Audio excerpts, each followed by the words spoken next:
civil, a la señora María José Balmaceda, arquitecta de la Universidad Católica, con algunos posgrados, diríamos, en la Universidad Politécnica de Madrid, algunos posgrados en la Universidad de Chile. Ha trabajado más de 10 años como gerente de proyecto, diríamos, del conjunto Valle Grande. Y a don Jaime del Valle Swinburne, el ingeniero civil también de la Universidad Católica, con trayectoria gerencial en empresas inmobiliarias, constructoras, universidades y municipalidades, con una larga experiencia en evaluación, diseño y ejecución y control de grandes proyectos inmobiliarios de vivienda, tanto en proyectos en extensión como en edificios en altura. Presentación de proyectos y reportes a directores de inversionistas locales y extranjeros. Desde el año 2010 a la fecha, es gerente general del proyecto de zona urbana de desarrollo condicionado SODUC Valle Grande, de 900 hectáreas de extensión y emplazado en la comuna de Lampa. Entre los años 2006 y 2010 se desempeñó también en la inmobiliaria Concagua, es un gran agente inmobiliario, para que sepan ustedes jóvenes, como gerente zonal de Santiago Oriente, dirigiendo 14 proyectos inmobiliarios en la zona, orientados al segmento social medio y alto. Desde el año 1998 hasta el 2005 se desempeñó como gerente técnico y gerente general de la inmobiliaria Habitaria del Grupo Español Ferrovial, desarrollando proyectos de viviendas en extensión y en altura. Ha sido profesor, invitado en el Magíster, Dirección de Administración de Proyectos Inmobiliarios, que imparte nuestra Facultad de Arquitectura a través de los cursos de Magíster y posgrado. Así que voy a dejar con la palabra a Jaime, a la cual una vez más le agradecemos, primero junto a María José, la gentileza que tuvieron de darse el tiempo de poder conversar con este curso que imparte nuestra universidad a través de la plataforma de cursos electivos, diríamos, taller de legislación aplicada, y esperamos que durante esta exposición los jóvenes puedan hacer algunas preguntas o algún comentario importante, y lo vamos a hacer como lo hacemos siempre, a través del chat, o en caso contrario, al final de la exposición ustedes puedan tomar la palabra y después podemos ver con Rebeca el resultado de lo que significa esta charla para efectos de la evaluación. Así que, Jaime, te dejo. Muchas gracias nuevamente y a tu disposición. Bueno, antes que nada les agradezco muchísimo la invitación. Es para nosotros muy importante poder presentar nuestro proyecto ante este grupo de futuros arquitectos y arquitectas. Le pido a María José que ponga la presentación y vamos a tratar de exponer este proyecto principalmente desde dos aspectos que entiendo que son de interés del curso. El primero es que este proyecto es muy relevante para este proyecto todo lo que es la normativa que rige el plano regulador metropolitano y los desarrollos condicionados.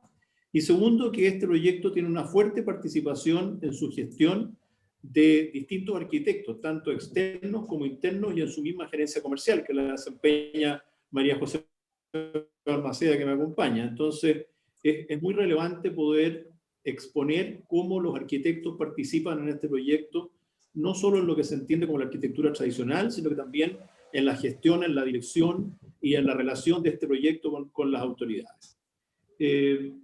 Lo primero es, en la lámina siguiente, es entender dónde se ubica este proyecto dentro de la normativa urbana y dentro del negocio inmobiliario. Lo primero que les quiero resaltar, digamos, que los proyectos inmobiliarios que desarrollan diversas inmobiliarias se podrían separar en dos grandes grupos. Los proyectos de densificación en zonas urbanas, como podría ser, por ejemplo, un edificio en la calle Providencia, que se ve afectado por la normativa del terreno, pero en general todo el tema urbano ya está resuelto. Es más que nada un proyecto de edificación. Y después están los proyectos en extensión en zonas no urbanizadas, que aquí podemos distinguir dos tipos de proyectos.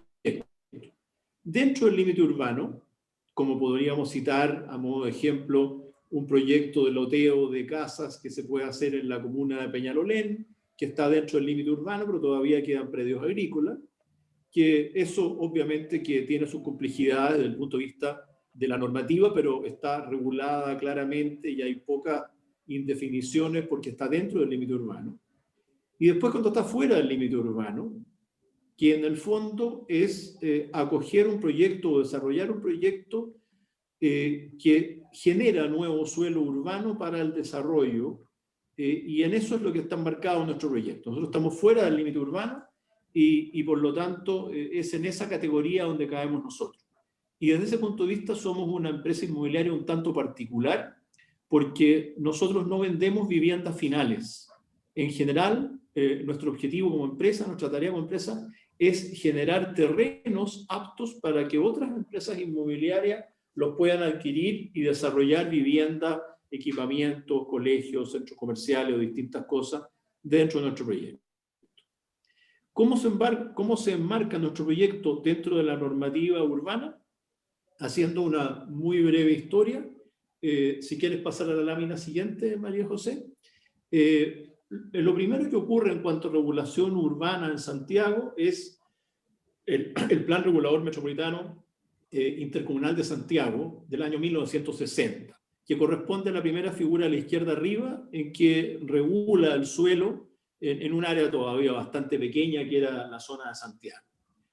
Bastante posterior, en el año 1979, se dicta el decreto 420, que es la figura central arriba a la izquierda, que define el área de preservación de medio ambiente natural sobre la cota 1000, y ahí limita cualquier desarrollo urbano, y genera un área de expansión urbana bastante grande, que es la mancha amarilla que rodea a la mancha negra, de uso preferentemente residencial.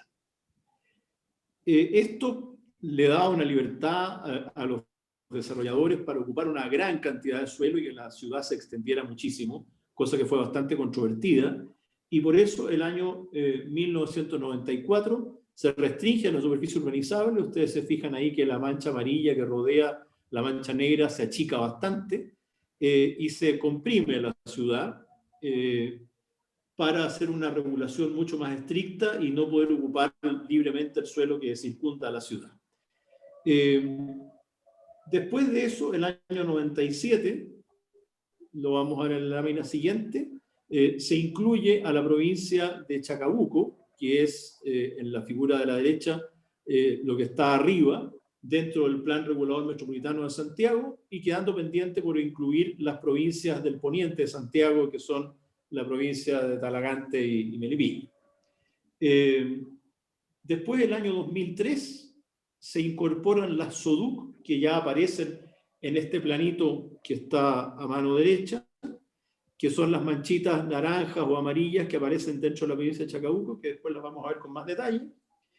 En el año 2003 se incorporan unos proyectos muy similares a las SODUC, a las zonas urbanas de desarrollo condicionado, que se llaman los proyectos urbanos de desarrollo condicionado, que obedecen al mismo principio de las SODUC, pero había libertad para radicarla en cualquier punto de la región metropolitana, con lo cual ya se afirma bastante lo que es el desarrollo condicionado, que más adelante lo vamos a explicar en qué consiste. Y en el año 2006 se vuelve a modificar el Plan Regulador Metropolitano de Santiago para incorporar los terrenos del aeropuerto Los Cerrillos en el portal bicentenario para declarar toda esa zona como desarrollable urbanísticamente. Y finalmente, en el año, no recuerdo bien, el PRMS 100 se publica habilitando también bastante suelo en lo que era el perímetro de Santiago con alguna reconversión de áreas. Y finalmente empezó a regir en noviembre pasado recién la ley de aporte al espacio público, que también regula e influye sobre estas zonas de expansión urbana. Si podemos pasar a la siguiente, María José.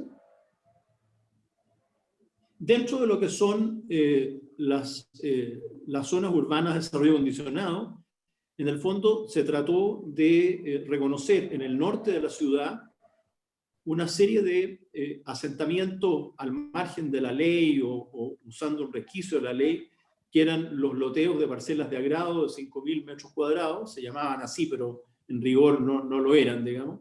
Se ve un poco en esa foto que está ahí a la derecha, como una zona que está más o menos en la intersección de la ruta a los Andes con la radial nororiente, se logró una densidad bastante importante de viviendas con una división del terreno en 5.000 metros sin un loteo formal y muchas veces sin servicio. Entonces, para evitar esta proliferación de viviendas en zonas de extensión urbana sin una legislación clara que la acogiera, es que se generan en la provincia de Chacabuco, por esta modificación que hablamos del PRMS, la creación de las zonas urbanas de desarrollo condicionado, que reconocen en algunas zonas determinadas que eran bastante intensivas en parcelas de agrado, la posibilidad de generar viviendas y urbanizar con densidades acordes a lo que es una ciudad y no terrenos de 5.000 metros, que es absolutamente desmesurado para lo que es una densidad normal de una ciudad. Obviamente que esta expansión urbana o sea, esta densificación en zonas de SODUC iba acompañada de una serie de exigencias y el privado tenía que cumplir con una serie de requisitos que le permitían en ese suelo que supuestamente era agrícola, habilitarlo como urbano. Tenía que hacerse cargo en este desarrollo condicionado de los impactos que generaba esta nueva habilitación de suelo urbano por la vía de mitigaciones, que era mitigar todos los riesgos geológicos, geotécnicos, hidrogeológicos, mejorar la infraestructura de transporte y capacidad vial al proyecto, porque no estaba inserto dentro de la ciudad, hacerse cargo de impactos viales fuera del proyecto, del sistema de evacuación de aguas lluvia, de la dotación sanitaria, de la suficiencia de equipamiento y servicios dentro del proyecto que él iba a generar, zonificar su proyecto, que en general eran terrenos sobre 300 hectáreas, en diversos usos de suelo que exigía la ley, y solucionar el tema de impacto ambiental. De estas cosas que mencioné, como lo vamos a ver adelante, la más difícil de solucionar hasta ahora y que sigue siendo bastante controversial, ha sido la suficiencia de equipamientos y servicios. Y en segundo plano, yo diría que la dotación sanitaria, porque todo esto eran terrenos que estaban fuera del área de concesión de aguas andinas o de otras sanitarias, y esas sanitarias que prestan servicio con un monopolio regulado optan a estos servicios por la vía de una concesión, pero en este caso, como no era obligatorio hacerse cargo de la concesión, cobraban precios desmesurados. Entonces eso llevó a muchos de estos proyectos que se generaron como zonas urbanas de desarrollo condicionado a crear sus propias sanitarias, como también es nuestro caso.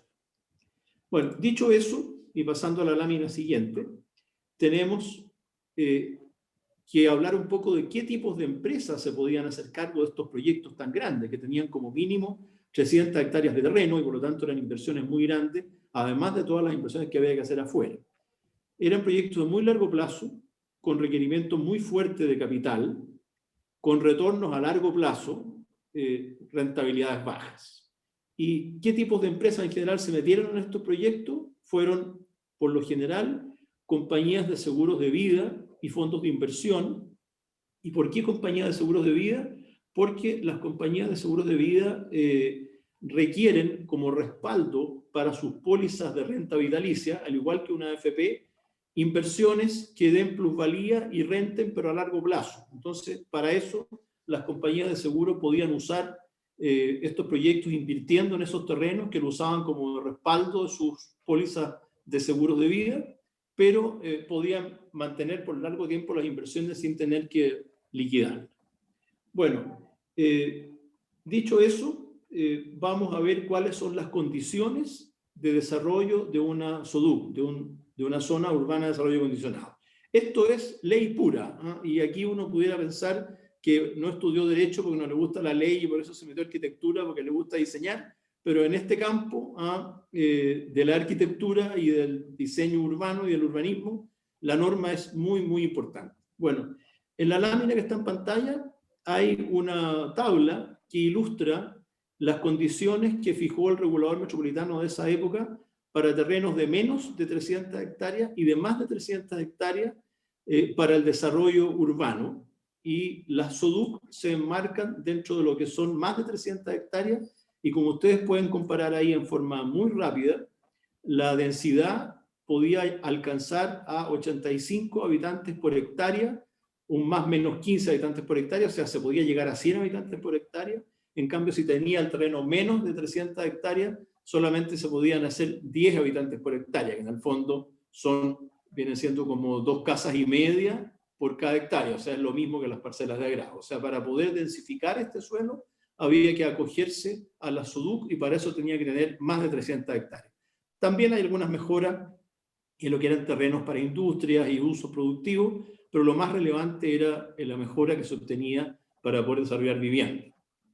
Y ahí sale, en el recuadro de la derecha abajo, todo lo que se requería, que era el informe favorable de la Seremi de Vivienda, y el estudio de impacto urbano, que era en el fondo lo mismo que ya les comenté, hacerse cargo de los equipamientos, la sanitaria, la zonificación de suelo y todas esas cosas.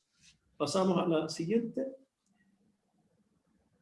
Eso aplicado sobre el proyecto Valle Grande, que tiene 900 hectáreas en total, 912 para ser más exacto.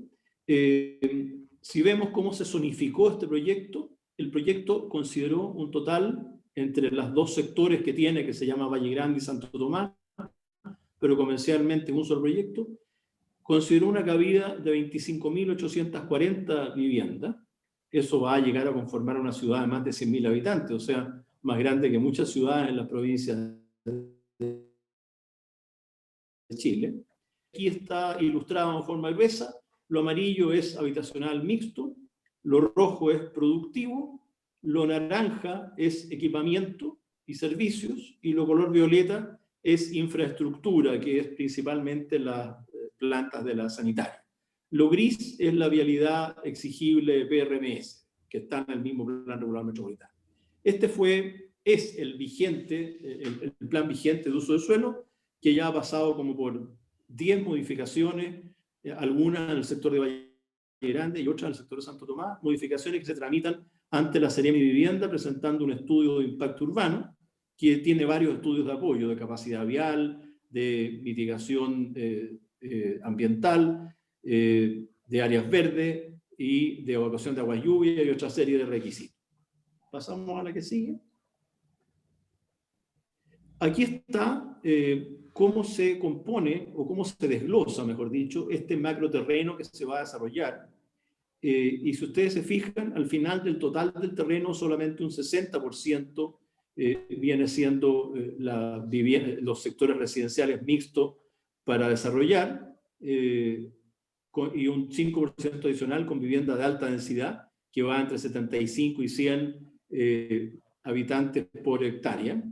Y de industria inofensiva un poco más de un 15%, un 16%, y hay una cantidad importante, un 11% de afectaciones en vialidad y otra cantidad importante de áreas verdes y plazas vecinales obligatorias. O sea, en el fondo, aquí se ve que el suelo finalmente vendible resulta, o desarrollable, porque antes de venderlo hay que desarrollarlo y también hay nuevas sesiones adicionales, viene siendo el 60% de la vivienda y el 16% de la industria productiva. La parte de equipamiento a veces es poco vendible, y ya vamos a explicar la razón.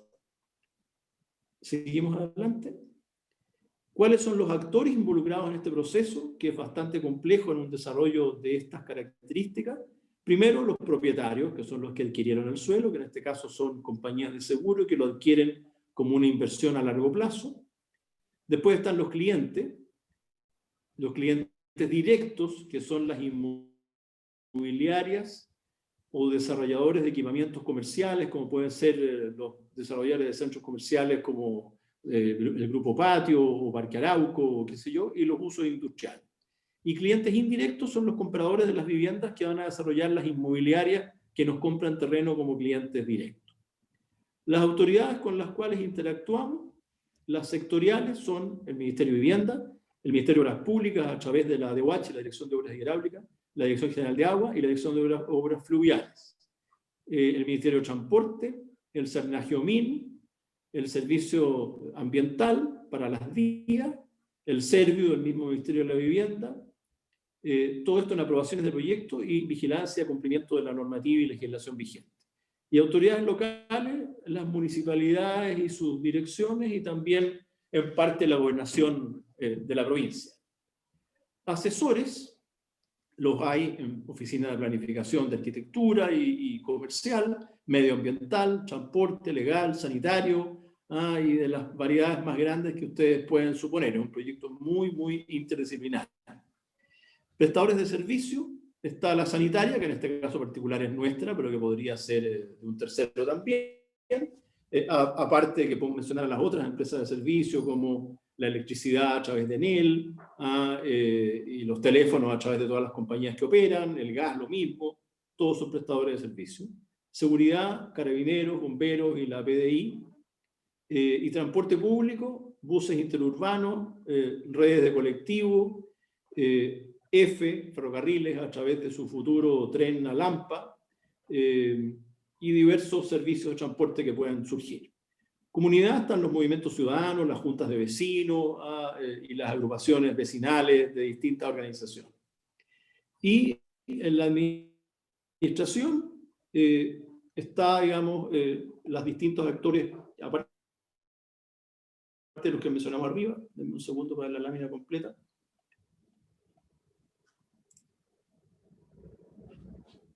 En la administración se hace cargo de la coordinación y cumplimiento normativo y la coordinación de todos los demás actores que estamos viendo arriba y de factibilizar y generar los suelos del proyecto que ya vi. Si vamos a la siguiente.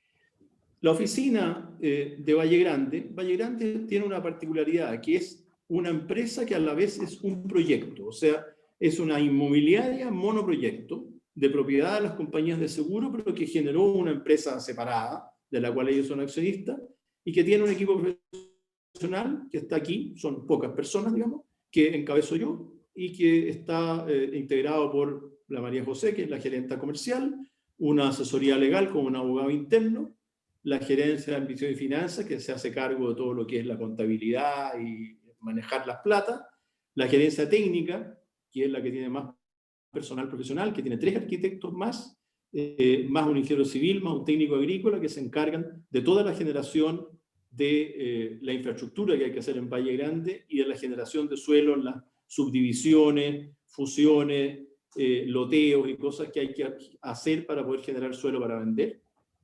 La administración territorial y relaciones públicas, que la ejerce un periodista y que es lleva la relación con los vecinos, con la municipalidad, con las autoridades locales, con la prensa cuando es del caso, y también la vigilancia del terreno todavía y la administración. Arrendamos algunos paños para explotación agrícola de la parte del fondo que todavía no está desarrollada.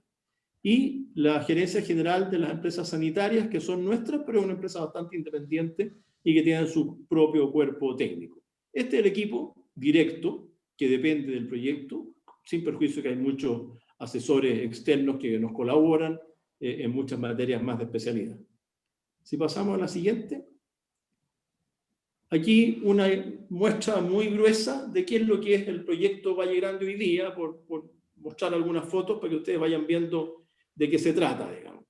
Es un desarrollo inmobiliario planificado, es un verdadero plano regulador o seccional sobre un proyecto de 900 hectáreas, que ya se podría hacer una comuna en algunos casos, que se va modificando pero que está planificado. Entonces no ocurre que de repente alguien compre un terreno y hace algo que no está previsto, digamos, y eso permite una unidad de criterio en barrios, áreas verdes, vialidad y todas esas cosas. Y aquí ustedes van a ver una serie de fotos que apuntan a eso.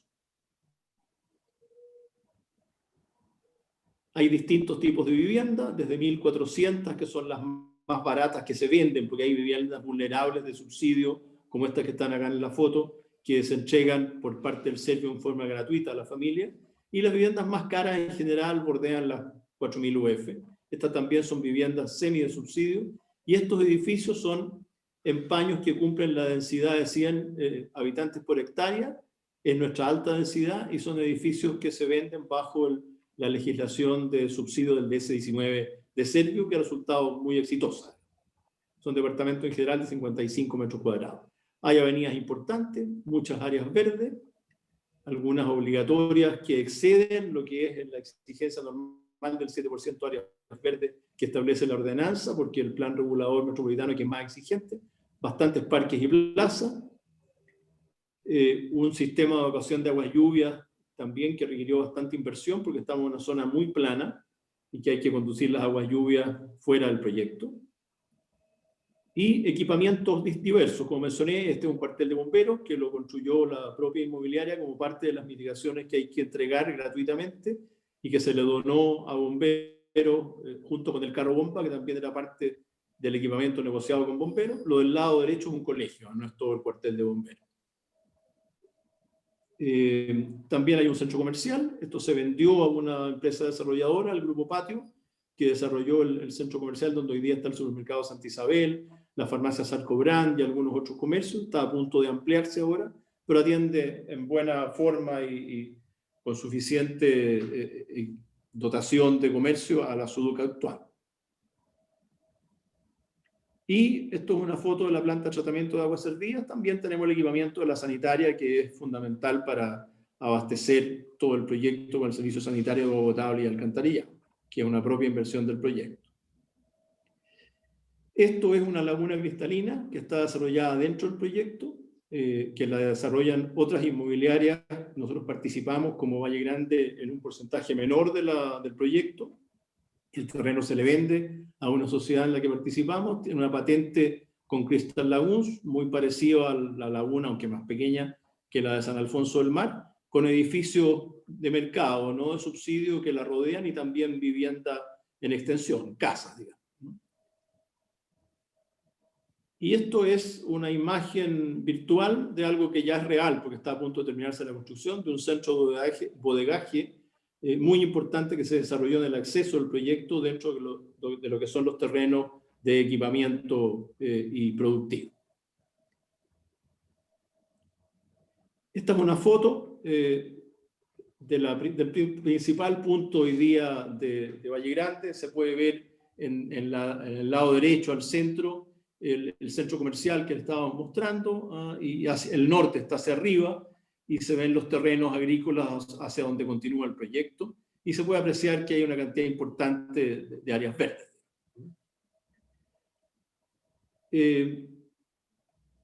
Sobre eso, antes de entrar en el entorno territorial, les quería comentar, no está aquí en la presentación, pero sí les puedo comentar el dato, son informaciones más estratégicas, así que por eso no las puse en la presentación, que el total del capital ocupado en el proyecto hasta el momento alcanza a 3.850.000 unidades de fomento, que viene siendo más o menos 155 millones de dólares. De eso, obviamente que hay capital que han puesto las compañías de seguro y que está invertido en terreno, capital que han puesto en plata para hacer un montón de cosas, capital que han puesto en cuenta corriente, no como capital propiamente tal, algo de préstamo en banco y algo de dinero que se ha recaudado por parte de la sanitaria por reembolso vía AFR, aporte financiero reembolsable, a las empresas que hacen extensiones de redes e inversiones sanitarias. De eso, un 45% en este momento está invertido en terreno, y aproximadamente otro 45% está invertido en la sanitaria, en urbanizaciones interiores y en mitigaciones de impacto vial externos. Y el resto, que es más o menos un 9% adicional, son gastos de puesta en marcha hasta la fecha. Hasta hoy día, este proyecto partió el año 2005, cuando las compañías compraron estos terrenos y se empezaron a entregar las primeras viviendas, porque había un dueño anterior que ya había echado a andar algunos proyectos. Desde el año 2005 hasta la fecha, las compañías dueñas de este proyecto no han podido retirar ni una UF del proyecto. O sea, en el fondo no ha dado flujos a favor, no han recuperado nada de lo que han puesto. Y queda un rato, últimamente tampoco han tenido que poner dinero adicionalmente. Y yo creo que de aquí a un par de años ya van a estar recibiendo dinero de vuelta, y calculamos que el proyecto va a estar terminando entre el año 2035 y 2040, dependiendo del estado de la economía y la demanda de vivienda. Y en este momento vamos más o menos recibiendo municipalmente la vivienda 8.500 de un total de 24 o 25.000 que caben. O sea, vamos aproximadamente en un tercio de avance del proyecto. Esa es la situación actual del proyecto. Ahora vamos a ver a continuación cómo hemos llegado a esto.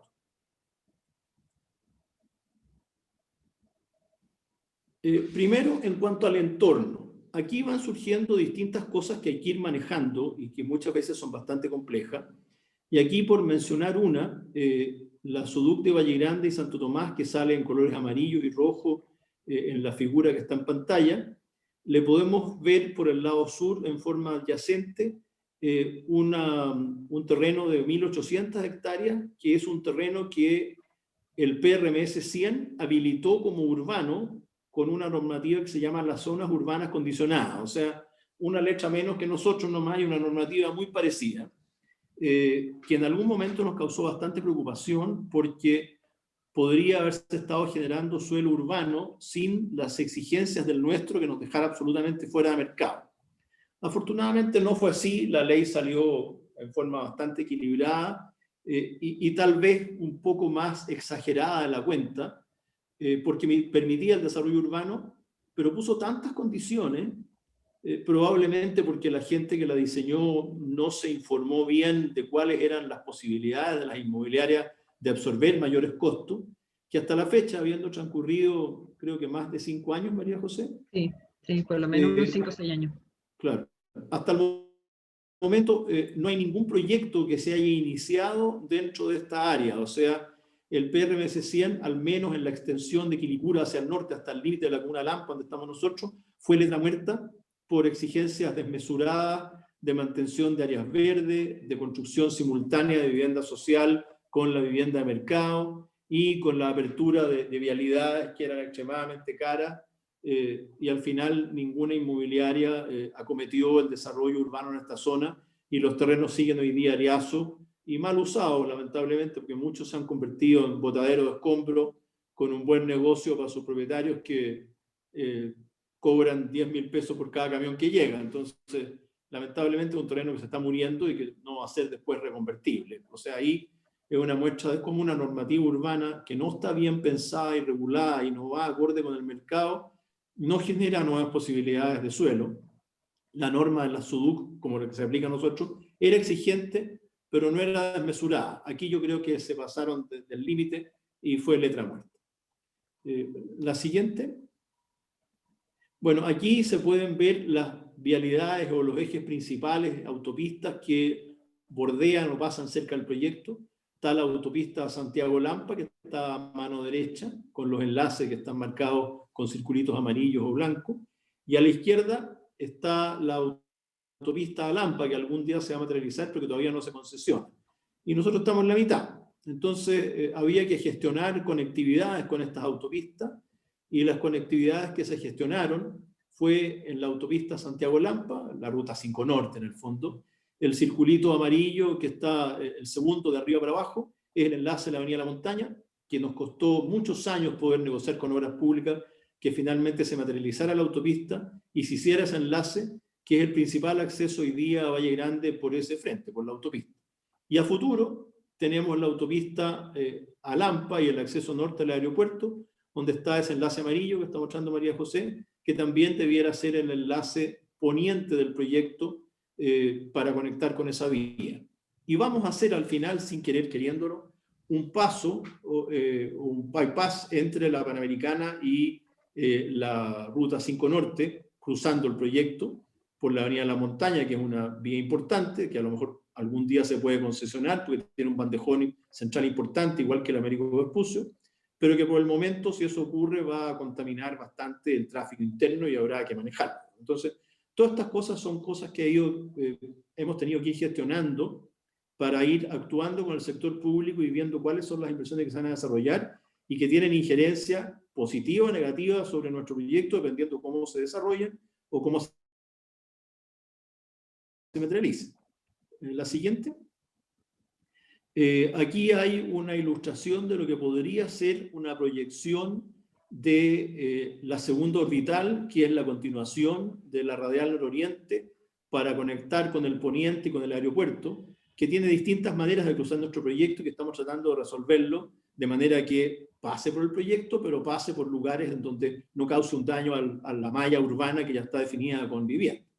La otra cosa que apareció en el intertanto fue la definición del terreno o la ubicación para el hospital de la RM Norte, que después de mucha competencia entre distintas municipalidades, Quilicura, Lampa y Colina, se definió en ese punto, con el cual nosotros nunca estuvimos de acuerdo. Ofrecimos un terreno gratuito al interior de Valle Grande, bordeando lo que va a ser el tren a Lampa, y todavía no perdemos esperanza de que el fisco se arrepienta de la zona que definió, que está en la mitad de un terreno industrial pleno, y lo meta dentro de la zona residencial en Valle Grande, en unas vías que son importantes y colindantes con el tren. Bueno, vamos a ver si resulta, pero todo eso requiere gestiones con ministerio, con Ceremi, con periodistas, con alcaldes, con vecinos. O sea, hay mucha gestión aquí de relaciones públicas con distintos organismos para poder influir positivamente para el proyecto y en bien de la comunidad también, para estas iniciativas que a veces tienen rebote que uno no puede aquilatar bien como autoridad porque no conoce todos los detalles de los proyectos. La siguiente. Bueno, también hemos tenido que hacer gestiones para el proyecto del tren Santiago-Batuco o Santiago-Lampa. Cuando llegaron a exponernos el tren dentro de la participación ciudadana que tenía que hacer este proyecto por parte de EFE, bueno, participamos, valga la redundancia, en la participación ciudadana y encontramos que la frecuencia que le estaban dando al tren por Valle Grande y la capacidad del tren era ínfima. Y les preguntamos por qué, y era porque estaban trabajando con la información del censo, no sé, del año 97, porque el otro censo había sido declarado nulo, y Valle Grande en esa época no existía, y para evaluar el proyecto no recabaron información ni de la dirección de obra, ni de nosotros, ni siquiera volaron en un dron por sobre el proyecto, entonces para ellos no habían habitantes aquí, que fue lo más ridículo del mundo. Entonces, bueno, vuelta a presionar a la compañía que estaba evaluando el proyecto para que reconociera este proyecto, lo metiera dentro de su evaluación, supiera que van a haber 100.000 habitantes, y les cambió el proyecto, porque obviamente generaba una demanda de transporte importantísima que les permitía una fuente de ingresos muchísimo mayor. Bueno, junto con eso, desde hace mucho tiempo, este proyecto, cuando se generó, tenía movilización colectiva sin ningún problema por la vía de los buses amarillos, que ustedes a lo mejor son muy jóvenes para acordarse de ellos, porque son anteriores al Transantiago, pero había una dotación importante de recorridos de buses que cubrían el proyecto. Y a alguien después se le ocurrió, cuando empezó el Transantiago, que esto no era Santiago, era Lampa, provincia de Chacabuco, y lo dejó fuera. Y de la noche a la mañana nos quedamos sin buses, con el colapso que significó. En esa época ya había, María José, yo creo que unas 800 viviendas o una cosa por el estilo. Más o menos fácil. Claro. Y tuvimos que entrar a generar o a comprar una empresa de transporte de buses interurbanos. Llegamos a tener 10 buses operados por el proyecto en asociación con un micrero, y finalmente, después de muchas gestiones muy complicadas con distintos gobiernos, logramos que el Transantiago hiciera una extensión y nos conectara con el futuro metro a Quilicura, llegando a la puerta del proyecto. Legalmente no pueden echar al proyecto porque estamos en la provincia de Chacabuco, en la cual Santiago no entra, pero por lo menos llega a la puerta y ahí se conecta con los habitantes que se transportan hasta ahí en transporte interno. Bueno, y ahora viene la extensión del metro, que va a llegar hasta el Quilicura mismo, y tenemos que generar también alguna suerte de nuevos recorridos colectivos o buses, o alguna vez se habló hasta de un mini tranvía que pudiera acercar Valle Grande a las estaciones de metro de Quilicura. Eso.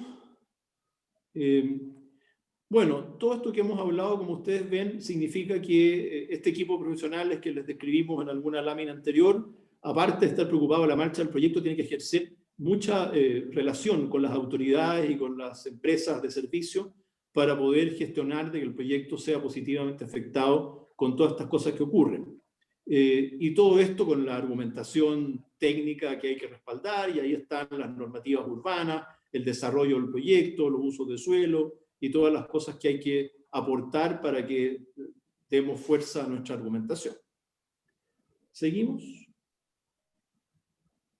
Bueno, también en el entorno del proyecto hay otro tipo de interacciones. Por ejemplo, el área que está marcada a café a mano derecha, que es una cuña entre la línea del tren al norte y la ruta a los Andes, la autopista de los Libertadores. Toda esa cuña a café es industrial. Y ahí existe y opera el Círculo de Empresarios de la Panamericana Norte, de la cual nos hicimos socios y participamos activamente para coordinar con el CIRPAN, donde están las principales empresas del sector, todas las iniciativas de transporte, vialidad, seguridad y un montón de cosas que hacemos a través de CIRPAN.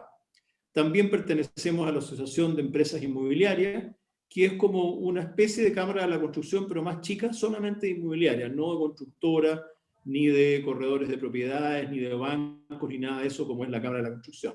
Y también participamos en Andes, que es la Asociación Nacional de Empresas de Servicios Sanitarios, donde están desde Aguas Andinas hasta nuestra sanitaria, que debe ser de las más chicas que están, para todo lo que son las políticas sanitarias, en las cuales hoy día, por ejemplo, el principal tema a discutir es esto que no se le puede cortar el agua a nadie que no la esté pagando por el tema de la pandemia y del COVID, que puede haber tenido muchas justificaciones para hacerse, pero que le está provocando a la sanitaria un déficit importante de caja, que hay que ver cómo abordarlo y quién va a pagar esa cuenta, porque hay bastante gente que no está pudiendo pagar y no se le puede cortar el agua como establece la ley, y son cosas que hay que manejar, y la sanitaria en nuestro caso la soporta y la financia el proyecto.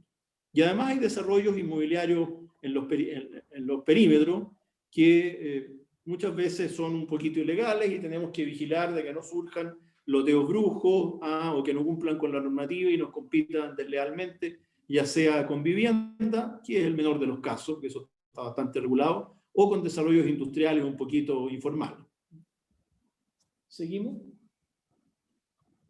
Bueno, en el fondo aquí, ¿qué he dicho con todo esto? Que este es un proyecto que no puede dejar de mirar lo que pasa a su alrededor en forma permanente, tanto desde el punto de vista de las autoridades como la actividad de los privados y de la comunidad, porque cualquier medida que se tome que no estemos alerta pueden afectar gravemente el proyecto que ya lleva desde el año 2005 hasta la fecha 16 años. Entonces son plazos en los cuales pasan muchas cosas. Vamos a pasar ahora de lo macro a lo micro. Cómo aterrizamos el proyecto internamente y cómo el equipo de arquitectura fue definiendo cómo abordar este proyecto, cómo desarrollarlo, cómo partir habilitando la tierra y ofreciéndola para los diversos usos. Le voy a pedir a María José, que es la que ha dirigido este proceso, que ella lo exponga. Ya, hola, los saludo a todos, muchas gracias por invitarnos a contarles sobre nuestro proyecto. Claro, específicamente cuando uno aprueba estos proyectos, uno aprueba un estudio de impacto urbano, que es lo que está graficado en la lámina que estamos viendo, donde se definen zonificaciones. Acá hay zonas que tienen distintos usos, ya sea habitacional, industrial, áreas verdes, etcétera, pero tenemos que hacer la bajada de dos maneras. De cómo vamos desarrollando comercialmente este proyecto y cómo vamos generando terrenos para la venta a las inmobiliarias a las cuales nosotros les vendemos. Nosotros, como comentó Jaime, no desarrollamos los proyectos inmobiliarios, sino que nosotros generamos terrenos y se los vendemos a las inmobiliarias para que ellas desarrollen sus proyectos. Y la venta de estos terrenos no se hace desde una manera como desinteresada, no desinteresada, pero desligada de nuestra parte. Nosotros no vendemos terreno y dejamos a la inmobiliaria libre, digamos, o como una manera como a desarrollar un proyecto sin una guía asociada a un desarrollo comercial o un plan comercial que nosotros manejamos.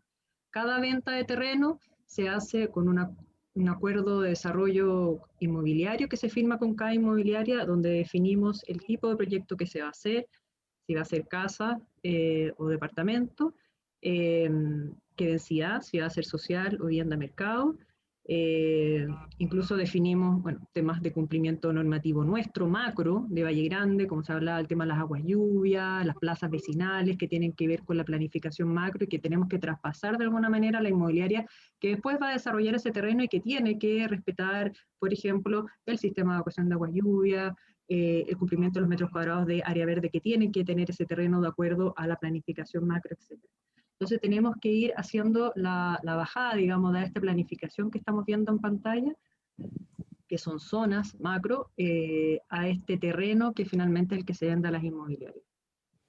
Nosotros trabajamos primero el reconocimiento de zonas, o sea, finalmente lo que vimos en la lámina anterior responde un poco a grandes rasgos lo que vemos acá en este esquema, que es un esquema bastante simple, pero que muestra de manera bastante clara cómo nosotros manejamos la zonificación macro asociada principalmente a las vialidades estructurantes, las vialidades PRMS, las conexiones viales asociadas fuera del proyecto, por ejemplo la Avenida La Montaña y su conexión hacia la Ruta 5, esta conexión hacia los Chevers, que ya lo vimos en una lámina anterior, las vialidades interiores, que son estas grises, que son PRMS, la ubicación de áreas verdes, etc.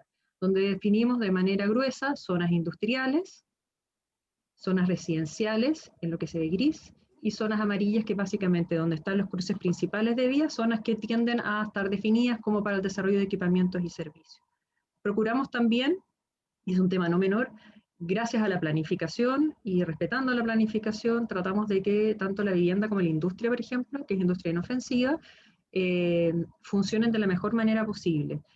Por lo general siempre puede haber un poco de aprensión a la vivienda estar cerca de industria y al revés, a la industria estar cerca de la vivienda. Entonces ocupamos los elementos de la planificación, la vialidad estructurante y las áreas verdes que nos permiten distribuir flujos y generar distancia entre las distintas zonas. Entonces, en las zonas que son industriales, que colindan, digamos, uno podría decir, con un área residencial, esa relación entre vecinos tiene una distancia a través de una vialidad y un área verde. Por lo tanto, son distancias de 90, de 100 metros, distribuidos por estas dos zonas de distintos usos, que nos permiten que funcionen como juntos, pero no revueltos al final, de alguna manera, que haya una buena convivencia. Y también las vialidades las trabajamos de tal manera de que también los flujos traten de funcionar de manera independiente. Aquí, por ejemplo, tenemos un ejemplo en esta zona industrial que estamos desarrollando en el sector nororiente. El acceso principal hoy día es por esta parte de acá, por esta calle que se llama Avenida La Montaña. Está todo pensado, digamos, planificado y urbanizado de tal manera que la parte industrial entra al proyecto, pero funciona a través de esta calle de acá, que se llama la Costanera Poniente Ferrocarril, y se distribuye y funciona en esta zona, sin tener que entrar a la parte residencial. No quiere decir que no pueda, obviamente las calles acá son públicas, pero sí hay un diseño que permite que el funcionamiento sea de manera independiente. Y así evitamos camiones importantes, digamos, del funcionamiento industrial. Obviamente no podemos hacerlo con los camiones que están asociados a la construcción de los proyectos residenciales, pero sí a los que van a funcionar asociados a las zonas industriales, que no pasen, digamos, no tengan que pasar por zonas donde hayan colegios, donde hayan jardines infantiles, donde estén los centros comerciales, que pueda haber movimiento de gente en las calles, etcétera, y así procuramos un buen funcionamiento. Y después, donde están ubicados también, hay distancias, calles y parques que también permiten esta distancia. Todas esas cosas de alguna manera se manejan en escala macro, asociado a esta estructura que se define en el estudio de impacto urbano, en esta zonificación, y después hacia la bajada para que la subdivisión de esos terrenos reconozca estas zonas que tienen esos usos de suelo, y después la venta también obviamente va respetando eso. Hay una zona que es industrial inofensiva o habitacional mixta, que también permite industrial inofensivo y cuya subdivisión ya está pensada, o la venta, incluso la oferta. Nosotros no vamos a ofrecer terrenos que están en una zona que estamos pensando que sea industrial, pero tiene residencial mixto, no lo vamos a ofrecer para el desarrollo de una vivienda, sino que vamos a ofrecerlo principalmente para el desarrollo de industria. O sea, finalmente hay una planificación de zonificación aprobada en la Ceremi, y después hay una planificación comercial que la manejamos nosotros y que nos permite el mejor desarrollo de este proyecto. Como vimos anteriormente, habían zonas industriales, zonas de equipamientos y servicios y zonas residenciales. Las zonas residenciales también las manejamos comercialmente de tal manera de dejar en primera línea las viviendas de mercado, que tienen promedio 3.500 UF, y en segunda línea las viviendas sociales.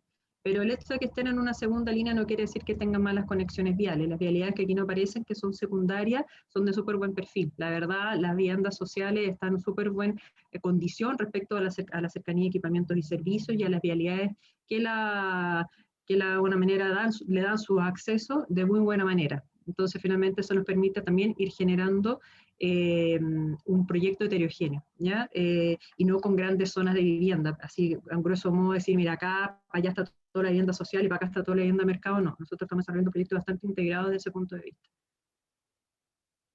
Todo eso que vimos en estos esquemas generales incluía la zonificación de la Ceremi, esta zonificación que de alguna manera grafica más o menos cómo es nuestra intención de desarrollo comercial. Se grafica acá ya en un plano un poquito más esquemático, más detalle, digamos, donde ya se ven un poquito los macrolotes, los usos de suelo, y en este plan que le llamamos plan comercial, ¿ya? O sea, si por ejemplo llega una inmobiliaria interesada en un proyecto de vivienda social, hay ciertos terrenos que están pensados y ya diseñados, tienen su tamaño, están pensados su accesibilidad, vialidad, su cercanía, equipamiento y servicios, pensada para un correcto o un adecuado desarrollo de vivienda social. Y así lo mismo para vivienda de mercado, lo mismo para vivienda de alta densidad, etc. Hay como un manejo a otra escala, una escala menor, digamos, más de barrio o más micro, que ya se definió de manera macro, pero hoy día ya manejamos, digamos, a escala micro ya incluso los lotes, dependiendo de qué proyecto se desarrolle. Y este plan comercial también va asociado a el mercado, en el sentido de que tenemos, y que eso de alguna manera ha sido una buena estrategia para el desarrollo de estos grandes proyectos, un desarrollo que nosotros nos preocupamos de haber definido ciertos mercados. Trabajamos mercado de vivienda social, vivienda mercado, que como les comentaba, son las viviendas cuyo promedio de precio de venta es 3.500 UF. Tenemos un proyecto tipo Laguna Cristalina, que lo manejamos como un tercer tipo de proyecto, por el tipo de proyecto que es. Esos tipos de proyectos o ese mercado lo tenemos graficado, ubicado en este plan comercial, y al mismo tiempo también procuramos que haya una cantidad de actores adecuados en cada uno de estos mercados. ¿Con qué objetivo? Que las inmobiliarias tengan ventas de viviendas adecuadas, les vaya bien y sigan desarrollando en Valle Grande, sigan comprando terreno y sigan desarrollando con nosotros. Esto no ha significado que ya hay inmobiliarias que están desarrollando su sexta etapa, que ya llevan con nosotros 7 años, 8 años, y eso procura que finalmente el desarrollo sea de mucha mejor manera, porque la relación nuestra con ellos es mucho más cercana. Ellos tienen que recoger muchas cosas que tienen que ver con un proyecto SODUC, digamos, que tiene que ver con, como les comentaba, las áreas verdes, el tema de las aguas lluvias, que son particulares nuestros, y a veces cuesta que la inmobiliaria los recojan. Ya cuando son inmobiliarias que llevan tanto tiempo con nosotros, ya saben que desarrollar un proyecto de este tipo requiere una serie de otras exigencias, y que finalmente las recogen y ya las consideran dentro de su proyecto del principio, y por lo tanto ya están desarrollándose hace bastante tiempo, y para nosotros son básicamente bastante agradable, bastante rico, digamos, dentro del desarrollo del proyecto, haber logrado eso. El proyecto, la consolidación del proyecto también va un poco de la mano con la plusvalía. Nosotros cuando partió el proyecto, consolidarnos como ciudad no es fácil. Las primeras etapas son difíciles, se necesita bastante apoyo, como comentaba Jaime, el tema del transporte público, por ejemplo, apoyo en la comunidad, actividades que teníamos que hacer con la comunidad para poder lograr que que hubiera cohesión, digamos, con estas nuevas familias que llegaban a esta especie como de pueblo artificial que se estaba formando de esta nueva ciudad. Y en esa misma situación o esa misma generación de ciudad nos fue permitiendo que fuéramos ir logrando una consolidación del proyecto y por lo tanto una plusvalía. Acá pues vemos los precios, cómo ha sido la evolución desde el año 2006 al año 2019, donde al principio, en el 2006, desde el punto de vista de precio de vivienda, el promedio de vivienda era de 1.600, 1.400 UF, y hoy día estamos sobre las 2.000, 2.200 UF. Desde el punto de vista UF metro mercado, UF metro cuadrado, partimos en 22 y ya estamos alrededor de 30 incluso. Y hoy día vemos, 2020, estamos alrededor de las 35 UF metro cuadrado. Esto va de la mano con otras cosas también, no solamente nuestro proyecto, sino que desarrollo del mercado inmobiliario general de la región metropolitana, el interés, el aumento de desarrollo que nos pasó a nosotros este año, el interés de la compra de casas por sobre departamentos, que el año 2020 fue bastante importante, la oferta de casas donde se está dando. Finalmente hoy día el sector norte de Santiago ya es un sector consolidado en sentido de oferta de viviendas, un proyecto bastante más consolidado, más desarrollado, y por lo tanto el interés de vivir en el sector norte también ha aumentado, lo que nos ayuda a nosotros a que de alguna manera se pueda ir por este aumento de demanda logrando mejores precios. Y en esta integración que les comentaba hace unas láminas atrás, ahí bueno, tienen un gráfico que muestra la distribución de los grupos socioeconómicos. Valle Grande es un proyecto de clase media, tenemos C2, C3 y D, te diría que C3 y C2 básicamente, que son los que concentran más del 50% de la oferta de las viviendas. Ha ingresado grupo socioeconómico D, asociado a los proyectos de S19, que son los proyectos de integración social y territorial bien exitosos, y que finalmente los proyectos de vivienda social prácticamente la mayoría se han desarrollado bajo ese esquema. Esos proyectos de vivienda con vivienda de sectores medios, con viviendas vulnerables y emergentes, que son de precios alrededor de las 1.400 UF.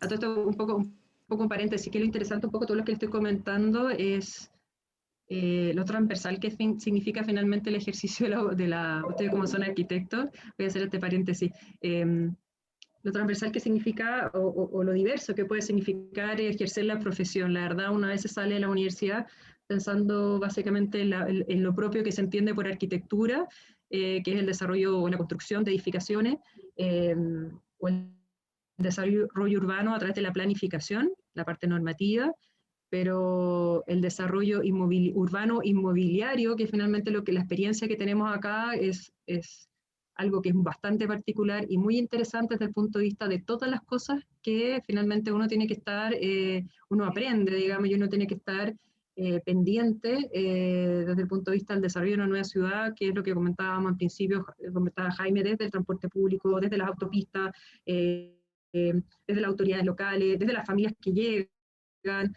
desde el tema de las áreas verdes, desde la zonificación y las autoridades.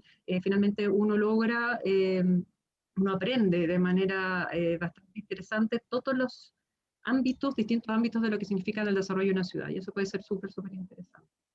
Aquí queríamos hacer, no sé cómo estamos con el tiempo, pero la idea era mostrarles un poquito casos particulares de algunos desafíos, desarrollo de estas ciudades con esta exigencia de equipamientos y servicios, que destacamos al principio cuando hablábamos de las mitigaciones que tenían que hacer este tipo de proyectos, donde nosotros aquí le queríamos detallar un caso o una zona, que es la zona central de Valle Grande, donde cursan las principales viviendas, que en las principales vialidades, donde aquí, como podemos ver, se concentran el tema de las plazas y los parques inundables. María José, perdona, María José. Antes de pasar a este capítulo, quería agregar un poquito de lo que dijiste sobre los arquitectos. Y también mencionar que como el proyecto lleva 16 años, en esos 16 años hemos pasado por 4 gobiernos y por no sé cuántos seremis de vivienda, directores de obra, directores de seremis de obras públicas, alcaldes y cuánta cosa hay. Entonces, al final, los que conocen más la normativa y el problema, terminamos siendo nosotros y tenemos que ir, la palabra no la tomen en forma literal, pero casi como que ir haciéndole clases a las autoridades que van llegando de en dónde se enmarca este proyecto, por qué es así, qué normas lo rigen, por qué hemos hecho lo que hemos hecho y para dónde vamos, porque por supuesto que cada director de obras que llega con nuevas ideas y muchas veces no muy ilustrado en la normativa. Entonces hay que estar permanentemente recordándole a las autoridades qué es lo que es esto, cómo se generó, para dónde va y cómo se rige. Porque naturalmente, por las razones de cómo está definido el país administrativo y políticamente, las autoridades no son permanentes. Entonces, hay todo un conocimiento de la parte urbanística, arquitectura, normativa y qué sé yo, que está hoy día recogido en nuestro equipo profesional y en algunos de nuestros asesores, mucho más que en las autoridades. O sea, si en algún momento este proyecto, por ejemplo, las compañías de seguro decidieran venderlo a otro actor y entrar a una empresa inmobiliaria china a desarrollar, no sé con qué se encontrarían las autoridades, porque nadie entendería nada. Lamentablemente, muchas de estas normativas son tan complejas que en los mismos servicios públicos nadie le hace el seguimiento ni las entiende mucho. Aquí, complementando lo que dice Jaime, la SODUC, esta zona urbanizada de desarrollo condicionado que se aprobaron en el 97, fueron la primera experiencia de desarrollo de extensión a través del modelo condicionado. Después aparecieron, como comentó Jaime también al principio, las PEDUC, que tomaron la experiencia de la SODUC, y a diferencia de la SODUC, que finalmente fueron definidas 10 zonas, las PEDUC se llamaban como las SODUC flotantes. Al final tenían que resolver un paso previo a lo que ya tenían resuelto las SODUC, que era levantar la condición agrícola y dar factibilidad de transporte, de infraestructura vial y conectividad. Esas dos condiciones, la agrícola fue relativamente, no fácil, pero no fue insalvable para los desarrollos de los proyectos, de estos PEDUC. Pero la de infraestructura, para algunos proyectos fue insalvable. Y hubo 15 años de gestión, de aprobaciones de planes, de avances en la definición del plan, los planos maestros, digamos, de estas PEDUC, digamos, que resultaron que finalmente todos esos territorios terminaban con tantas exigencias normativas que lo hacían inviable, congelándose así su desarrollo en zonas que cada vez son de alguna manera más cercanas a la ciudad, con buena conectividad, de repente ponte tú a las autopistas, pero que son territorios que hoy día por la normativa no se pueden desarrollar. Y hubo 15 años de gestión de una inmobiliaria, digamos, de los dueños de los terrenos, con apoyo normativo, digamos, con apoyo a las autoridades, porque ellos tienen que hacer un trabajo con las municipalidades mucho más detallado, más cercano que lo que tienen que hacer las SODUC, pero finalmente resultó que esos territorios no se pudieron desarrollar, o que se demoraron 15, 16 años en ser aprobados. Entonces ahí se da cuenta, digamos, de que la gestión o la definición normativa es súper importante y que tiene que estar en equilibrio desde el punto de vista de, obviamente, el buen desarrollo de la normativa para el desarrollo de esos terrenos, pero al mismo tiempo con la lógica de que sean viables, porque finalmente si no hay viabilidad en las definiciones de la normativa, terminan siendo territorios que no se pueden desarrollar. Lo mismo pasó en el PRMS 100, que ahí Jaime comentaba, que ganas de haberle traído fotos, pero uno ve plano y fotos aéreas, pero hoy día si uno le muestra la foto, es impresionante los rellenos que se han hecho ilegales de escombro. Desconozco si hay basura también, pero son de una altura impresionante y de una extensión impresionante también, y que finalmente todo ese territorio que está entre esta zona, digamos, esta Sudú, que está este Valle Grande, que va a tener 100.000 habitantes, con Quilicura, donde nosotros, aunque estemos en Lampa, la verdad, comercialmente somos Quilicura, el 60% que nos compran en Valle Grande son Quilicura, son de Quilicura, y por lo tanto la conexión entre ambas zonas tenía una lógica de desarrollo de la ciudad. Hoy día cada día es más difícil poder pensar en que eso se logre, porque la normativa es compleja y la normativa propició también que terrenos se hicieran casi inservibles o indesarrollables simplemente porque terminaron con estos rellenos enormes, porque los dueños de esos terrenos vieron que era más fácil cobrarle 10 lucas al camión por el relleno que finalmente mantener el terreno y hacer todas las gestiones para que se pudiera desarrollar y pudiera continuar la ciudad.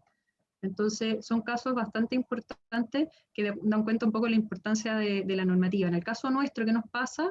Eso es lo que comentaba Jaime, de esta como nuestra experiencia y que tenemos que de alguna manera ir con las autoridades a veces no a darles clases, pero como a hacer recordar y qué sé yo, todas las gestiones que se han hecho es porque la normativa específicamente de la SODUC fue la primera que se hizo y por lo tanto tiene varios vacíos porque no había experiencia. Y la experiencia se fue generando camino al andar, se podría decir, tanto entre los desarrolladores como nosotros y las autoridades. Muchas cosas se fueron interpretando en el camino, que obviamente cambia la autoridad y esas interpretaciones o son invalidadas o no se acuerdan o finalmente dicen que ya están obsoletas y tenemos que volver a hacer la gestión de estas interpretaciones, porque finalmente hay una normativa que no fue clara en su momento, que bueno, puede ser porque no hay experiencia, pero que hoy día actualizarla es prácticamente, no imposible, pero muy difícil. Entonces se genera como esta especie de círculo vicioso donde tenemos una normativa antigua que todos sabemos que hay que actualizarla, tanto las autoridades como nosotros, pero las gestiones para actualizarla son tan complejas que al final dices, ¿sabes qué? No vale la pena seguir ese camino. Mantengamos en esta situación como media, todos sabemos para dónde vamos de alguna manera, pero con esta situación media intermedia de interpretaciones y de ir avanzando paso a paso, ir teniendo las aclaraciones y ir de la mano con las autoridades para que este desarrollo de alguna manera sea validado por ambas partes. María José, una acotación sobre lo que estás comentando. Todo esto que hemos hablado y expuesto es una extensión de la ciudad, extensión urbana. Todos sabemos la oposición pública que se ha desarrollado, especialmente hasta antes de la aparición de la epidemia de COVID, a la densificación exagerada de la ciudad y el problemita que se produjo en Estación Central con los guetos verticales y todo ese exceso de densificación. Eso, más sumado el efecto de la pandemia, las cuarentenas y el aislamiento de la gente al interior de sus viviendas, ha revalorizado la alternativa de vivir en una casa con un patio independiente y no en un edificio. Y eso ha sido lo que ha empujado fuertísimamente la demanda por terreno este último año, porque evidentemente que para muchas familias pasar la cuarentena haciendo teletrabajo, la pareja y con los dos niños en la casa y tratando de conectarse al colegio es inviable. Y me imagino que ahora en verano peor todavía con el calor que hace sin poder salir de un departamento. Entonces, al final tiene que coexistir en la ciudad una norma razonable y con las exigencias que corresponde para la extensión urbana como son las SODUC, evitando que ocurra algo que lo dijo un ex Seremi de Vivienda, y es que la ciudad al final se va a expandir igual, con norma o sin norma. Si ponemos una buena norma y oportuna, la ciudad la acoge y la usa, como es este caso. Y si no se pone ninguna, pasa lo que pasa en Lima, que la extensión de la ciudad se da por la vía de las tomas, que después hay que regularizarlas. Entonces, es muy difícil planificar una ciudad así. Bueno, no nos queremos extender más. Prefiero recoger algunas preguntas si las hay, y si después alguien necesita algún repaso, podemos mandar información adicional, pero creo que hemos dicho lo esencial y está reflejado en lo que hemos presentado, lo que a ustedes como arquitectos futuros les puede interesar de cómo manejar el desarrollo urbano por extensión condicionada. No sé, Jorge o Rebeca, si hay algunas preguntas en carpeta. Por el momento La no han verdad que aparecido, estamos... pero Javiera Aravena levantó la mano. Javiera, tienes la palabra. Hola, Adelante. buenas tardes. Yo tenía una Hola, duda Javier. respecto a algo que no me quedó muy claro. Yo entiendo que ustedes dicen como que no se desligan después de vender estos terrenos, ¿cierto? E igual entiendo que es por un tema de plan comercial, etcétera, pero la duda que me queda es, ¿ustedes tienen algún tipo de responsabilidad legal en caso de que, no sé, la inmobiliaria interprete como de manera incorrecta algún tipo de normativa o se genere como algún problema de ese tipo? ¿Ustedes enfrentan como consecuencias al respecto? No, a ver, nosotros enfrentamos consecuencias comerciales si la inmobiliaria le va mal o incumple algo, porque el proyecto se desprestigia, entonces tanto los habitantes que están en el proyecto como las autoridades y el mercado lo van a desvalorizar. Pero para evitar que ocurra eso, lo que nosotros hacemos cuando vendemos un terreno, y no somos los únicos que lo hacen, porque te diría que la gente de Curauman, Valparaíso, y la gente de Piedra Roja, que es la otra Soduco en Colina, y Santa Elena también hacen lo mismo. Nosotros firmamos un contrato paralelo a la compraventa con la inmobiliaria, donde los hacemos asumir la responsabilidad de todas las cosas que tienen que cumplir, y si no las cumplen, nosotros podemos ejercer acciones legales en contra de ellos. Por lo tanto, estamos, como quien diría, voluntariamente firmando un contrato con ellos para establecer una supervigilancia que va más allá de las obligaciones legales que tenemos nosotros y ellos. Pero mira, en la práctica, esos contratos nunca los hemos tenido que ocupar para hacerles ver la responsabilidad a nadie, porque al final, por la vía de seleccionar bien a las inmobiliarias que compran y por la vía de ser muy transparente en qué es lo que pueden hacer y qué es lo que no, y ayudarles a evaluar el proyecto y a definir su producto antes de que compren, hemos logrado evitar que se produzcan esas situaciones. O sea, nosotros siempre hemos sido de la teoría de que si a alguien pensamos que le va a ir mal, es mejor que no nos compre, porque si nos compra y le va mal, se va a desprestigiar él y todo nuestro proyecto. Que fue lo que pasó un poco en el comienzo, cuando nos hicimos cargo del proyecto, que estaba recién partiendo hace 11 años atrás, se habían vendido muchísimos terrenos a distintas inmobiliarias que quisieron tomar posesiones estratégicas en este nuevo desarrollo, pero sin ninguna condición. Entonces, cuando la economía se echó a perder, empezaron a hacer otro tipo de proyectos y cada uno con la libertad total sin que hubiera ningún contrato que especificara lo que había que hacer. Y además se vendieron demasiados terrenos, todos construyeron al mismo tiempo, vino la crisis y había un stock de más de 1000 viviendas terminadas no vendidas. Entonces, todos le echaban la culpa que el proyecto era malo, que no había comercio, que no había conectividad y qué sé yo. Pero claro, con 10.000 viviendas por vender, siempre, perdón, 1000 viviendas por vender, siempre había que buscar alguna explicación. Entonces, al final, lo que fuimos haciendo fue asociarnos en términos estratégicos, no societarios reales, con las inmobiliarias que desarrollan para que les fuera bien. Vale, muchas gracias. Gracias a ti. Yo quería hacer una pregunta de carácter general, María José y Jaime. Mira, así, hacer un resumen. Yo sé, lo han explicado muy bien ustedes del proyecto desde la génesis hasta ahora.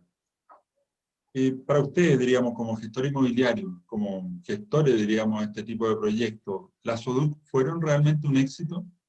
¿O han sido un éxito comparado con el que tú señalabas, que el de abajo, el que está inmediatamente abajo de usted, al sur, no ha podido lograrse porque las exigencias fueron aumentando o por otras cosas que a lo mejor las desconocemos, que lo planteó Juan Antonio Muñoz en el día de su exposición como director de obra, en la cual han pasado más de 10 años y todavía no funciona ningún PRMS 100, pero ninguno, no hay ninguno, diríamos, en Santiago ni en ninguna parte del país. Si tú miras así retrospectivamente, esta idea que hubo de parte del legislador, del planificador, de generar como digo yo, entre comillas, ciudades satélites, o ciudades condicionadas, o sectores condicionados, ¿ustedes creen que es un verdadero, un buen sistema, diríamos, para planificar la ciudad a futuro? ¿O hay ciertas cosas que todavía hacen de que los proyectos que están desarrollándose sean demasiado lentos en cuanto a su desarrollo, tanto en la construcción como en la venta? A ver, mira, Jorge, antes de que opine María José, yo te diría que ha habido un éxito en varios aspectos y ha habido problemas también en otros. El primer éxito es que yo creo que efectivamente con este tipo de proyectos se frenó el desarrollo informal de parcelas de agrado, porque apareció una oferta en el sector mucho más formal de ciudades planificadas que hizo que las parcelas de agrado no pudieran competir en buena forma con esta instalación de vivienda dentro de una norma que estaba bien pensada. Lo segundo es que funcionaron mejor aquellas SODUC que están orientadas a un perfil social más alto, como puede ser Piedra Roja, Chamicero o Santa Elena, porque tuvieron mucho más facilidad para solucionar los equipamientos obligatorios. Para esas SODUC, el dotarse de colegios, consultorios, comercio y clubes deportivos y qué sé yo, fue gratis o incluso fue negocio porque le vendieron el terreno a la clínica alemana, le vendieron el terreno al liceo del colegio alemán y qué sé yo, y esos equipamientos se instalaron porque actuaban en un medio social en el cual les era negocio pagar para instalarse y se desarrollaron y se equiparon bien. En cambio, las SODUC orientadas a un perfil social más bajo como la nuestra, al principio pudo solucionar razonablemente bien la dotación de equipamiento porque se vendieron terrenos para centros comerciales y se vendieron terrenos para colegios subvencionados que los armaron los antiguos sostenedores, pero una vez modificada la ley de educación que obligó a colegios 100% gratuitos o 100% pagados, pero no el intermedio subvencionado, dejaron de haber interés de particulares por instalar colegios subvencionados porque hoy día no existen, y el fisco no ha instalado colegios públicos gratuitos, y colegios pagados el medio social no da para que existan, entonces en este momento estamos con un problema para la generación de colegios, pero eso no es culpa de la SODUC, porque la norma en su momento se definió para la ley que regía en ese momento. Es un efecto colateral de una ley que se generó por otras necesidades, pero que sobre la SODUC tuvo un impacto importante que no se ha solucionado. Entonces, y el transporte también, desde que se modificó el Transantiago, por ejemplo, se produjo un problemón como el que conté, que tuvimos que salir a crear una línea micro, que ahora afortunadamente ya hay el Transantiago y se solucionó. Entonces te diría que en general fue exitoso desde el punto de vista de que permitió un manejo de suelo ordenado y dejaron de aparecer proyectos de loteo tipo parcelas de agrado. Fue muy exitosa en los proyectos de más perfil social y con más dificultades, pero no por eso menos exitosa, tal vez un poco más lenta, en nuestro segmento, digamos. No es como el caso dramático que cuenta María José de las PEDUC, en las cuales hay una, por ejemplo, que después de 15 años de gestión se decidió abandonar el proyecto porque no tiene ninguna posibilidad económica de salir adelante, o como contó Juan Antonio Muñoz, que el PRMS 100 no permitió el desarrollo de ningún proyecto. Las SODUC en suma deben tener una cantidad importantísima de vivienda, hay un montón de familias viviendo contentas, los proyectos no se han parado, pero claro, en algunos han andado más lentos que otros, y esto principalmente porque también ha habido alguna voluntad de las autoridades de ir solucionando los problemas por el camino. No de todas y no siempre, pero como las inversiones partieron en un momento en que el ministro Rabinet las impulsó con mucha fuerza, partieron con un buen apoyo de la autoridad. Con el tiempo se fue difumando un poco, pero ya tenían una masa crítica que era imposible olvidarse de ella. María José, no sé cómo lo ves tú. Sí, yo, bueno, complementando, porque luego me completa tu opinión, pero yo quiero bajar un poquito la escala, un poco del éxito que han significado este tipo de proyectos. Yo creo que el aporte que se le da, en el caso nuestro, sobre todo a vivienda social, la calidad del barrio que termina generándose es de una calidad muy superior a otras alternativas que pueden llegar a tener de gente que está buscando vivienda social. Desde el punto de vista de espacio público, la calidad de la infraestructura y el entorno del barrio es de muy buena calidad. Y eso resulta finalmente porque hay un interés de desarrollo, de un buen desarrollo de una ciudad con una planificación. Eso desde el punto de vista un poco de la calidad del barrio. Efectivamente, yo creo que aquí el tema normativo es algo que nos pesa esa poca posibilidad que existe de poder, con la experiencia que ya existen de estos proyectos, lograr la flexibilidad o las modificaciones o las actualizaciones necesarias para que, reconociendo todas esas piedras que hay en el camino, se puedan ajustar la normativa y con la buena experiencia de ambas partes, con el aporte de los privados y del área pública, ir actualizando esta normativa para que efectivamente el desarrollo condicionado, que finalmente ha sido un aporte porque existe una planificación de crecimiento de la extensión de la ciudad, sea una buena herramienta y no una herramienta que esté funcionando para algunos pero no para otros. que funciona en algunas zonas, pero no en todas, que funcione en proyectos que tienen ciertos propietarios, porque finalmente hay espaldas financieras, pero que no funcione para que una inmobiliaria más chiquitita, un consorcio inmobiliario menor, pueda desarrollar este tipo de proyectos. Yo creo que ahí hay harto trabajo que hacer y es una de las piedras de tope y podría ser como una de las cosas que más dificulta quizá el desarrollo de este tipo de proyectos. Eso. Sí, mira, es que es interesante esta experiencia que ustedes nos cuentan y nos muestran, porque la ley de aporte justamente conlleva, esta nueva ley de aporte conlleva equilibrar un poco la inversión que ha hecho el sector privado en proyectos de extensión en compensación por lo de densificación. Nos explicaban de que el hecho de aprovechar la infraestructura que existe dentro de la ciudad, que si bien es cierto es muy bueno, llega el gestor inmobiliario y solamente hace una conexión o no hay una gran inversión como la han hecho ustedes, que han tenido que inclusive determinar la evacuación del agua lluvia, generar una empresa sanitaria. Yo creo que la ley de aporte que nos planteaba Pablo en la clase anterior conlleva eso, de tal manera que haya un aporte adicional de parte del gestor hacia la municipalidad, hacia la comuna, diríamos, en proyectos que ustedes están lográndolo en forma más orgánica, como bien lo señala María José, diríamos, que haya una mejor calidad del barrio. Yo creo que la ley de aporte en ese sentido tiene un buen principio, digamos, ¿no? Independiente de que esté recién implementando, si todavía haya cierta, diríamos, algunas personas que están en contra, diríamos, porque eso va a frenar un poco el desarrollo inmobiliario o a encarecer la vivienda, pero creo que es importante. Yo no sé si hay alguna otra opinión, no sé, de los jóvenes, Pablo, Daniel, o Calle para siempre. Está tan clara la verdad. ¿Ah? Jorge, una ¿Hay sola alguien por ahí acotación. ¿Sí? ¿Hay una pregunta? Sí. No, No, hay de una nuevo. pregunta, da la acotación, nomás Jaime. Ya. No, lo que quería comentar sobre lo que tú dices de la ley de aporte al espacio urbano es que obviamente que va a encarecer la vivienda en densificación porque va a tener que hacer aporte que hoy día no hace.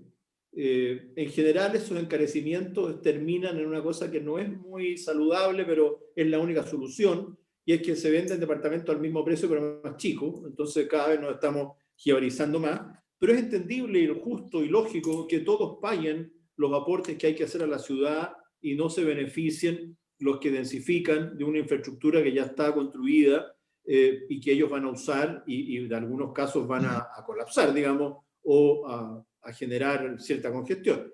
Tiene obviamente, como todas las leyes, algunos errores prácticos que habrá que ir puliendo por el tiempo. Por ejemplo, a nosotros nos afecta bastante en que establece una diferenciación un poco odiosa entre lo que son los proyectos de loteo de casa y los proyectos de condominio. Porque los proyectos de loteo se considera que aportan a bien nacional de uso público la cesión de área verde, la cesión de equipamiento y la cesión de las vialidades, que anda muy cerca del 44% que establece la normativa, y por lo tanto lo que tienen que pagar como diferencia es mínimo o a veces nada.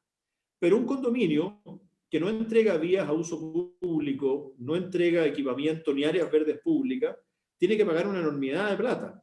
Y resulta que hoy día la tendencia, por razones de seguridad, por razones de manejo de barrio, de sentido de comunidad y de un montón de cosas, en Valle Grande, por ejemplo, la mitad de los desarrollos hasta ahora eran condominios.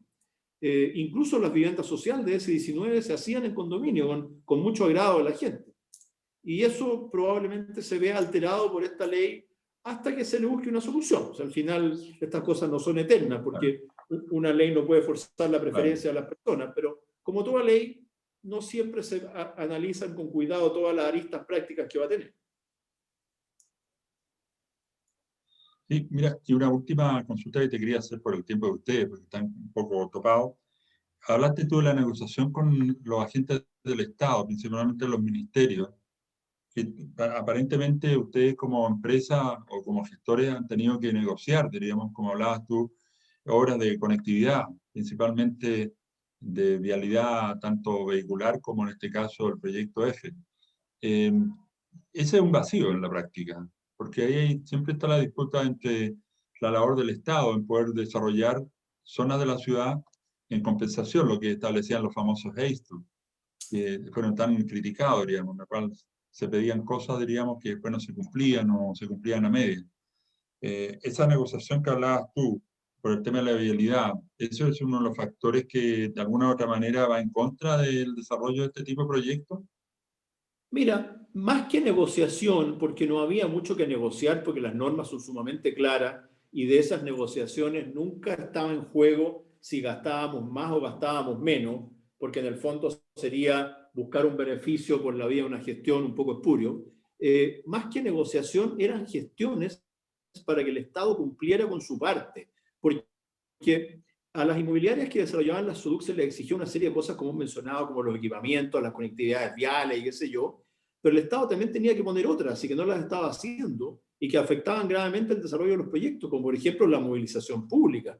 En la SODUC nunca tuvieron dentro de su normativa la obligación de contratar buses ni poner líneas de micros. Se suponía que el Transantiago o las antiguas micros amarillas solucionaban el tema de movilización pública, y el Estado, con una gestión a lo mejor no pensaba el impacto que iba a tener en este lado, dejó de cumplir su papel y de proporcionar servicios de transporte público al proyecto. Por otro lado, el Estado, que propició el desarrollo de la zona norte de Santiago por la vía de generar esta ley que permitió la SODUC y estas instalaciones urbanísticas en todos estos proyectos, mientras tanto los otros ministerios, no haciendo caso omiso de la política del Ministerio de Vivienda, Obras Públicas y Transportes se dedicaron a construir autopistas y ferrocarriles hacia el sur, que era justamente donde no quería concentrarse vivienda por parte del ministerio, para dejar de comerse zonas agrícolas que eran súper valiosas, en vez de construir hacia la zona norte la autopista que hoy día hay de Santiago a Lampa, el tren a Lampa, mejorar la autopista de los Libertadores y un montón de vialidades que se fueron haciendo hacia el sur porque había más viviendas allá, pero es un círculo vicioso. Había más viviendas, pero en la vía que hacen mejores conexiones, más viviendas se instalan. Y terminó desarrollándose y copándose mucho antes Buin, Paine, Hospital, Cadera de Tango y un montón de zonas que se querían proteger agrícolamente en desmedro de esta zona que el Ministerio de la República, perdón, el Ministerio de Vivienda la privilegió y los otros dos ministerios fueron por su lado. Entonces hay una falta de coordinación en las autoridades, que es esa la gestión principalmente que hemos tenido que hacer ante las autoridades para que cumplan su papel. No es que nos beneficien con medidas, sino que hagan la pega que tendrían que haber hecho cuando adoptaron la política de privilegiar que la ciudad se expandiera para este lado.